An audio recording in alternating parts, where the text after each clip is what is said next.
Buenos días. Deseo saludar y agradecer ante todo a los dirigentes políticos que han aceptado la invitación a participar en un evento que yo mismo he alentado desde su génesis, el encuentro de laicos católicos que asumen responsabilidades políticas al servicio de los pueblos de América Latina. Saludo también a los señores cardenales y obispos que los acompañan, con quienes tendrán seguramente un diálogo de mucho provecho para todos. Desde el Papa Pío XII hasta ahora, los sucesivos pontífices siempre se han referido a la política como alta forma de la caridad. Podría traducirse también como servicio inestimable de entrega para la consecución del bien común de la sociedad. La política es, ante todo, servicio. No es sierva de ambiciones individuales, de prepotencia de facciones o de centros de intereses. Como servicio, no es tampoco patrona, que pretende regir todas las dimensiones de la vida de las personas, incluso recayendo en formas de autocracia y totalitarismo. Y cuando hablo de autocracia y totalitarismo, no estoy hablando del siglo pasado, estoy hablando de hoy, en el mundo de hoy, y quizás también en algún país de América Latina. Se podría afirmar que el servicio de Jesús, que vino a servir y no a ser servido, y el servicio que el Señor exige de sus apóstoles y discípulos es analógicamente el tipo de servicio que se pide a los políticos. Es un servicio de sacrificio y entrega, al punto tal que a veces se puede considerar a los políticos como mártires de causas para el bien común de sus naciones.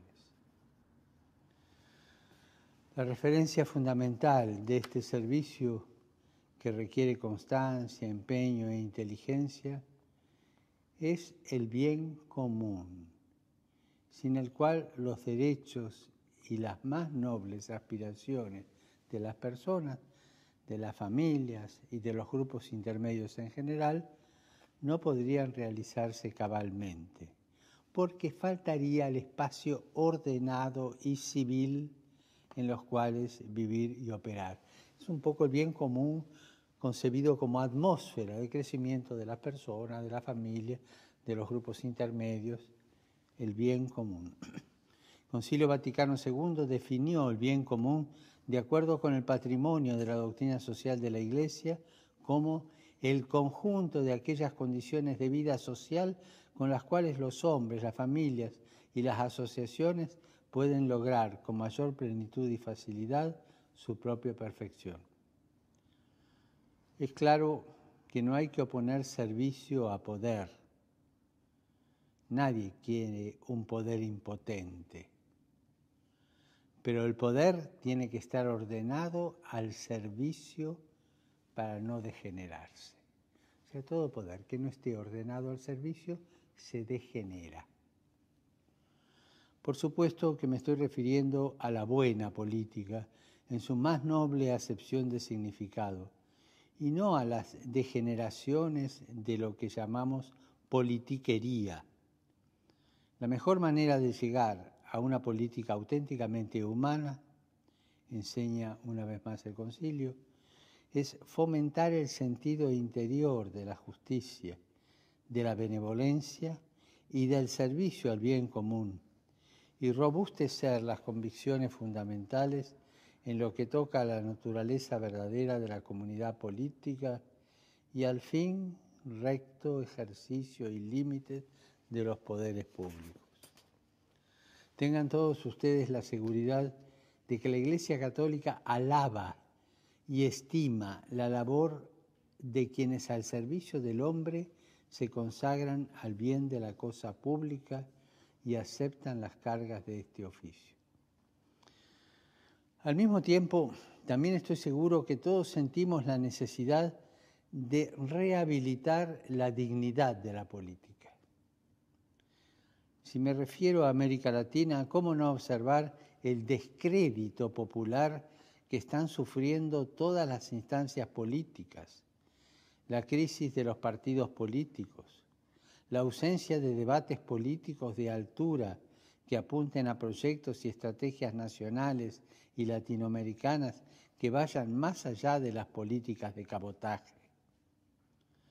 Además, con frecuencia, el diálogo abierto y respetuoso que busca las convergencias posibles, con frecuencia se sustituye por esas ráfagas de acusaciones recíprocas y recaídas demagógicas. Falta también la formación y el recambio de nuevas generaciones políticas.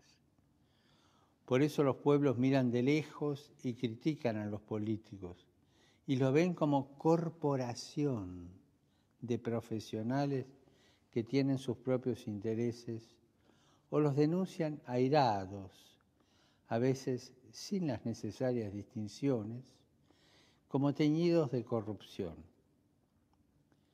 Esto nada tiene que ver con la necesaria y positiva participación de los pueblos, apasionados por su propia vida y destino, que tendría que animar la escena política de las naciones. Lo que es claro es que se necesitan dirigentes políticos que vivan con pasión su servicio a los pueblos, que vibren con las fibras íntimas de su ethos y cultura, solidarios con sus sufrimientos y esperanzas.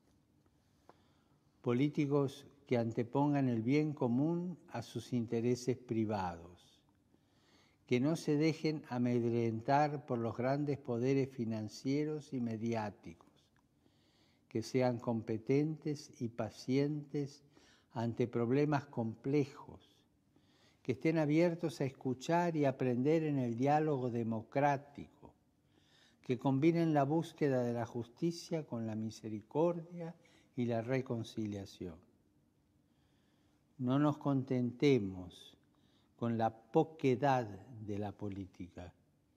Necesitamos dirigentes políticos capaces de movilizar vastos sectores populares en pos de grandes objetivos nacionales y latinoamericanos. Conozco personalmente a dirigentes políticos latinoamericanos con distinta orientación política que se acercan a esta figura ideal. ¿Cuánta necesidad estamos teniendo de una buena y noble política y de sus protagonistas hoy en América Latina? ¿Acaso no hay que enfrentar problemas y desafíos de gran magnitud? Ante todo, la custodia del don de la vida en todas sus etapas y manifestaciones. América Latina tiene también necesidad de un crecimiento industrial, tecnológico, autosostenido y sustentable, junto con políticas que enfrenten el drama de la pobreza y que apunten a la equidad y a la inclusión, porque no es verdadero desarrollo el que deja a multitudes desamparadas y sigue alimentando una escandalosa desigualdad social. No se puede descuidar una educación integral que comienza en la familia y se desarrolla en una escolarización para todos y de calidad. Hay que fortalecer el tejido familiar y social.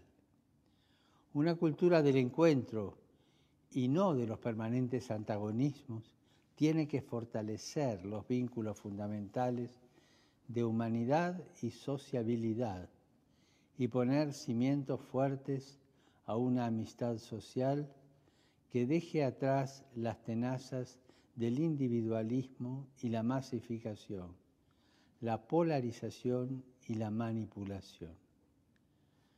Tenemos que encaminarnos hacia democracias maduras, participativas, sin las lacras de la corrupción o de las colonizaciones ideológicas o las pretensiones autocráticas y las demagogias baratas. Cuidemos nuestra casa común y sus habitantes más vulnerables, evitando todo tipo de indiferencias suicidas y de explotaciones salvajes. Levantemos nuevamente muy en alto y muy concretamente la exigencia de una integración económica, social, cultural y política de pueblos y hermanos para ir construyendo nuestro continente, que será todavía más grande cuando incorpore todas las sangres, completando su mestizaje, y sea paradigma de respeto de los derechos humanos, de paz, de justicia. No podemos resignarnos a la situación deteriorada en que con frecuencia hoy nos debatimos. Pero quisiera dar un paso más en esta reflexión. El Papa Benedicto XVI señaló con preocupación en su discurso de inauguración de la Quinta Conferencia General del Episcopado Latinoamericano en Aparecida la notable ausencia en el ámbito político de voces e iniciativas de líderes católicos de fuerte personalidad y de vocación abnegada que sean coherentes con sus convicciones éticas y religiosas. Y los obispos de todo el continente quisieron incorporar esta observación en las conclusiones de Aparecida, hablando de los discípulos y misioneros en la vida pública. En verdad, en un continente con un gran número de bautizados en la Iglesia Católica, de sustrato cultural católico, en el que la tradición católica está todavía muy vigente en los pueblos y en el que abundan las grandes manifestaciones de la piedad popular, ¿cómo es posible que los católicos aparezcan más bien irrelevantes en la escena política, incluso asimilados a una lógica mundana? Es cierto que hay testimonios de católicos ejemplares en la escena pública, pero se nota la ausencia de corrientes fuertes que estén abriendo camino al Evangelio en la vida política de las naciones. Y esto no quiere decir hacer proselitismo a través de la política, nada que ver. Hay muchos que se confiesan católicos y nos está permitido juzgar sus conciencias, pero sí sus actos, que muchas veces ponen de manifiesto una escasa coherencia con las convicciones éticas y religiosas propias del magisterio católico. No sabemos lo que pasa en su conciencia, no podemos juzgarla, pero vemos sus actos. Hay otros que viven de modo tan absorbente sus compromisos políticos que su fe va quedando relegada a un segundo plano, empobreciéndose sin la capacidad de ser criterio rector y de dar su impronta a todas las dimensiones de vida de la persona, incluso su praxis política. Y no faltan quienes no se sientan reconocidos, alentados, acompañados y sostenidos en la custodia y crecimiento de su fe por parte de los pastores y de las comunidades cristianas. Al final, la contribución cristiana en el acontecer político aparece solo a través de declaraciones de los episcopados, sin que se advierta la misión peculiar de los laicos católicos de ordenar, gestionar y transformar la sociedad según los criterios evangélicos y el patrimonio de la doctrina social de la Iglesia. Por todo ello, quise escoger como tema de la anterior asamblea plenaria de la Pontificia Comisión para América Latina el tema el indispensable compromiso de los laicos católicos en la escena pública de los países latinoamericanos.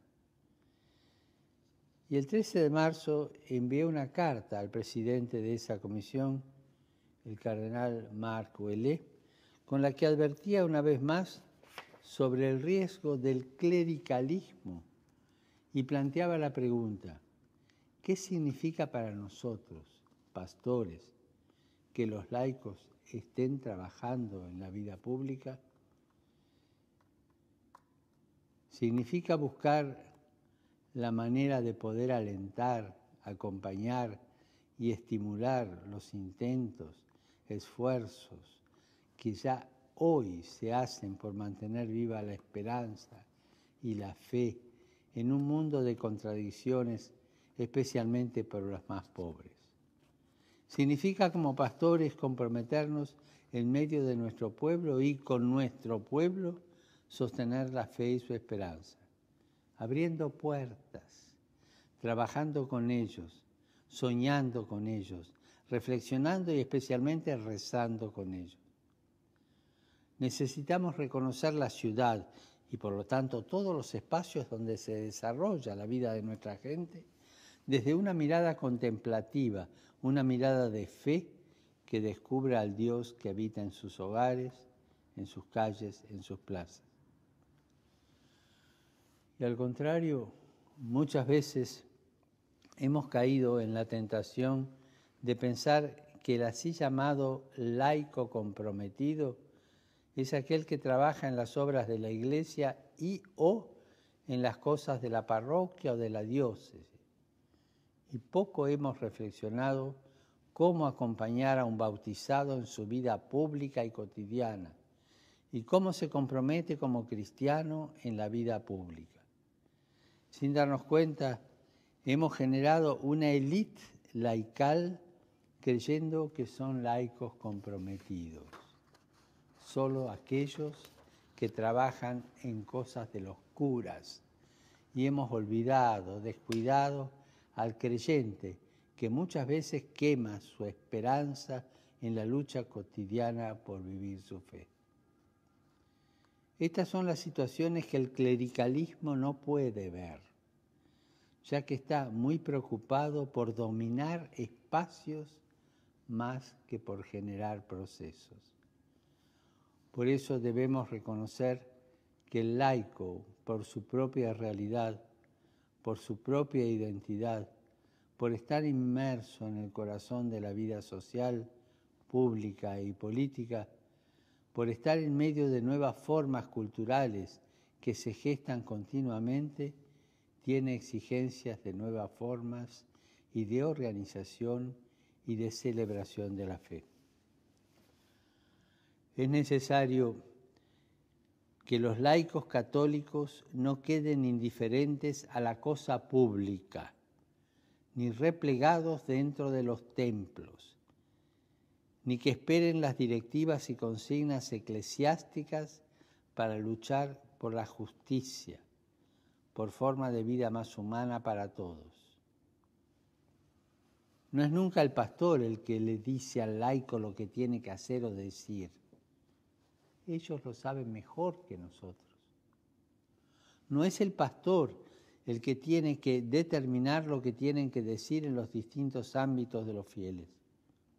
Como pastores unidos a nuestro pueblo, nos hace bien preguntarnos cómo estamos estimulando y promoviendo la caridad y la fraternidad, el deseo del bien y de la verdad y de la justicia.